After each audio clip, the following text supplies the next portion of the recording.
Yo, this is the Scarcity Studios YouTube channel. Please don't forget to like, comment, share and subscribe. And our sponsors at Alpha Claims and Hire Birmingham, the leading and best accident management company. Get a replacement car anywhere in 1 hour. I really appreciate you joining me today, and this story is about county lines.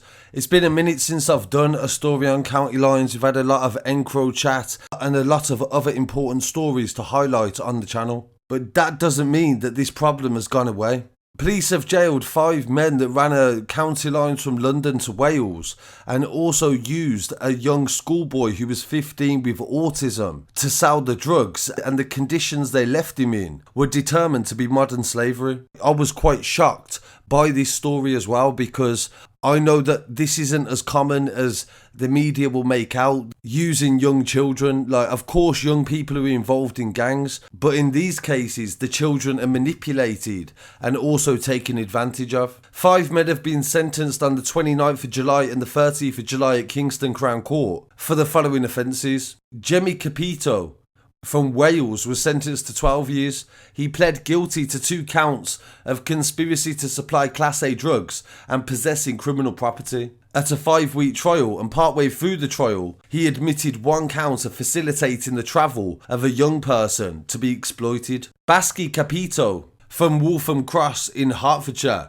was sentenced to 11 years. He was found guilty of 2 counts of conspiracy to supply Class A drugs and arranging and facilitating the travel of another person to be exploited. Harvey Kimpton from Harlow in Essex was sentenced to 11 years. He pled guilty on the day of the trial for 2 counts of conspiracy to supply Class A drugs and possessing a prohibited firearm and possession of Class A drugs with intent to supply. Ayub Aluzi from Waltham Cross also was sentenced to 8 years and 4 months and pled guilty to 2 counts of conspiracy to supply Class A drugs. Harry King from Hertfordshire was also found guilty of the same charges, and he was sentenced to 2 years, suspended for 2 years, for arranging and facilitating the travel of a young person to be exploited. A 6th man, Kenneth Langrish, 36, from Enfield, pled guilty on the day of the trial to 2 counts of conspiracy to supply Class A drugs and 1 count of arranging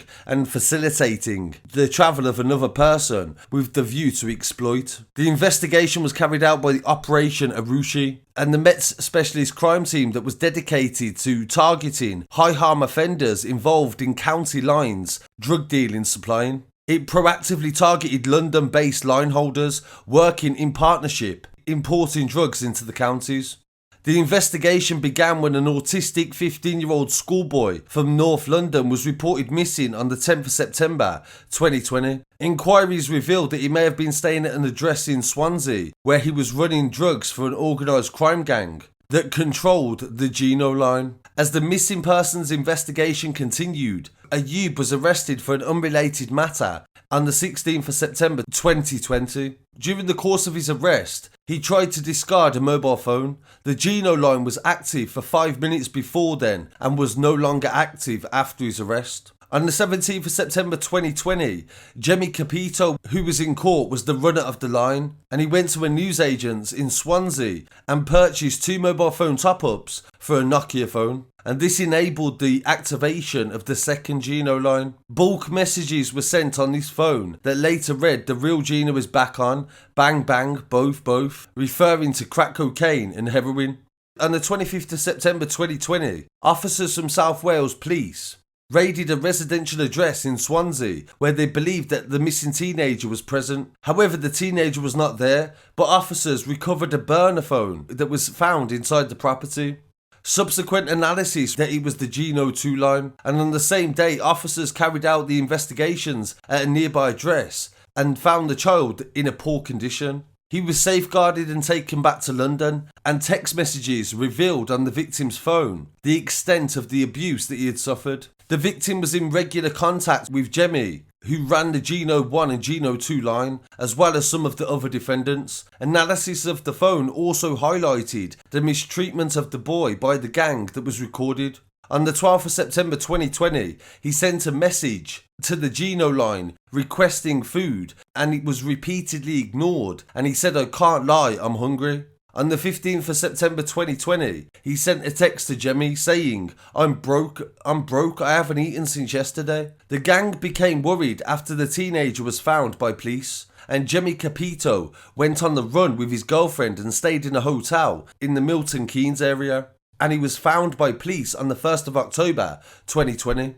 Police also found nearly £3,000 that was inside a kettle in the room as well. Officers searched his home address and found a money counting machine and large quantities of designer goods and high value items. Jemmy's brother Baski, who ran the line for his brother when he was away, was arrested on the 1st of October 2020 after police stopped a car with a passenger on the M25. He was found in possession of £625 worth of drugs and also an iPhone and a burner phone. The court heard he played a key role in the trafficking of the teenager and arranging and facilitating his travel to South Wales. Langrish, who works for Baski as a courier, drove the teenage victim to Swindon in the night of the 10th of September 2020, and he was arrested on the 6th of October. He was found to have 125 wraps of crack cocaine hidden under his genitals. The court heard that Langrish made numerous trips to Wales and could resupply the Gino line with Class A drugs in Swansea. Officers executed a warrant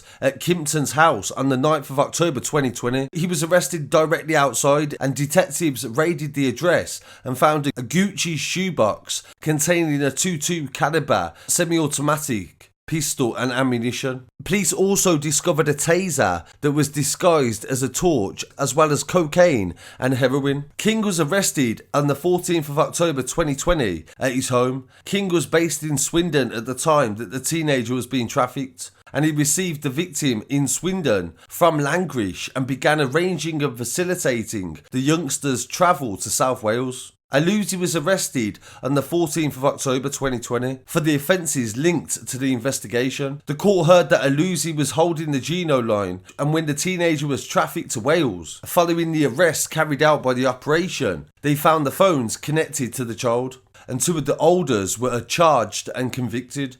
Detective Constable Ben Baker said, County Line's drug dealing exploits younger people and also vulnerable people to facilitate the drug supply. We hope that this child has been taken away from this situation, and in future it's a warning to other children to not get involved in this kind of activity. So if you don't feel bad about trafficking children across the country, then maybe modern slavery charges will deter some gangs in the future. So really appreciate you joining me today. Please don't forget to like, comment, share and subscribe, and follow us online as well at Scarcity Studios. Peace.